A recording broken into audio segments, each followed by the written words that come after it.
अस्सलामुअलैकुम। मेरा नाम है मोहम्मद शादाब और आज की इस वीडियो में जो अमल लेकर हाजिर हुआ हूँ वो गंदे जादू को काटने का अमल है, खबीस जिन्नात को ख़त्म करने का अमल है। जो लोग जादू में मुब्तला हैं उनके ऊपर किसी ने जादू किया हुआ है और जादू में उनको सख्त परेशानी होती है, जैसे शरीर में सुई चुभना, दूसरी चीज़ किसी चीज़ का शरीर पर आकर बैठ जाना, ये सब चीज़ें जादू की अलामत हैं। अगर आपके साथ नींद में इस तरह ज़्यादा होता है कि कोई चीज़ आपके ऊपर आकर बैठ जाती है और आपकी आवाज़ नहीं निकलती, ये भी गंदे जादू की अलामत है। और एक सिफली जादू की अलामत ये भी है, जिसके ऊपर गंदा जादू होगा उसको बाज़ मरतबा बदबू आएगी और उसके बाद उसकी तबीयत ख़राब होने लगेगी। ये निशानी भी सिफली के जादू की है और ये जादू गंदी चीज़ों से चलता है। जब आपके साथ इस तरह का मसला होगा तो आपका जहन भटकने लगेगा, अच्छी चीज़ों में आपका मन नहीं लगेगा। ये सारी चीज़ें गंदे जादू की हैं। अगर किसी शख्स के ऊपर इस तरह का कोई मसला है तो वो अपना इलाज खुद कर सकता है इस अमल के ज़रिए। ये जो नक्श आप देख रहे हैं ये 15 का नक्श है, आतिशी नक्श है और ये अच्छे अच्छे जिन्नात इससे डरते हैं। अगर किसी शख्स के ऊपर जिन्नात हाजिर है तो ये नक्श फलीती की तरह मोड़े और इसकी धुनी उसकी नाक में दे तो इंशाअल्लाह चंद मिनट के अंदर अंदर वो उसे छोड़कर भाग जाएगा। अगर नहीं भागता और इसका धुआं सूंघता रहता है तो कुछ वक्त में जलकर खाक हो जाएगा। अब आप इस अमल का तरीका देखें।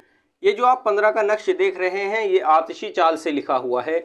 जब ये आप नक्श बनाएंगे तो अपना मुंह मशरिक की तरफ रखेंगे। बनाने का तरीका देखें। सबसे पहले आप ऊपर लिखेंगे 786, उसके बाद 1 2 3 4 5 6 7 8 9 और इसके ऊपर आप लिखेंगे बतादिन और यहाँ लिखेंगे आप जहजिन और यहाँ आप लिखेंगे वाहिन और यहाँ मरीज़ का नाम और मरीज़ की माँ का नाम लिख देंगे।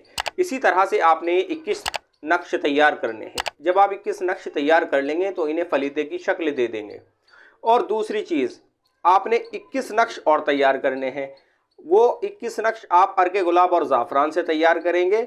ये 21 नक्श आप लाल पेन से तैयार करेंगे। जिन नक्श को फलीते की शक्ल देनी है उनको आपने लाल पेन से लिखना है और जो पिलाने के लिए नक्श देने हैं या पीने के लिए अपने आप लिखने हैं तो वो आपने अर्के गुलाब और ज़ाफ़रान से लिखने हैं। अब इसका तरीका देखें। जो आपने अर्के गुलाब और ज़ाफ़रान से नक्श लिखे हैं वो रोज़ एक नक्श पीना है। जो आपने अर्के गुलाब और ज़ाफ़रान से नक्श लिखे हैं वो रोज़ एक नक्श पीना है। असर और मगरिब के दरमियान उसको पिएँ।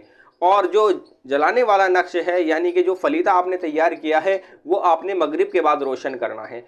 और जब ये रोशन होगा तो हो सकता है कुछ डरावनी शक्लें या कोई और किसी शख्स की परछाई उसमें दिखे, लेकिन ये उसी में दिखेगी, मरीज़ को कोई परेशानी नहीं होगी। मरीज़ को थोड़ी सी तकलीफ़ हो सकती है, जैसे उसके सर में दर्द होना या दूसरी बात कंधों पर वज़न हो जाना या तीसरी बात उसका पूरा शरीर टूट जाना, लेकिन ये चंद मिनट के लिए रहेगा। तब तक ये नक्श जलता रहेगा, तब तक उसकी ये हालत रहेगी। जब ये नक्श जलकर ख़त्म हो जाए उसके बाद आप उसे पड़ा हुआ पानी पिला दें, जैसे सूर्य फलक या सूर्य नास का पानी पढ़कर उसको पिला दें तो इंशाअल्लाह अपनी नॉर्मल कंडीशन में आ जाएगा। इसी तरह से आप पूरे 21 दिन अमल करें, मुकम्मल तौर पर जादू से आपको शिफा मिल जाएगी। आज की वीडियो में इतना ही। और किसी अमल के बारे में या और किसी मसले के बारे में अगर आप मुझसे मालूम करना चाहते हैं तो मेरे व्हाट्सअप नंबर पर मुझसे रब्ता करें या मुझे कॉल करें। अस्सलामु अलैकुम।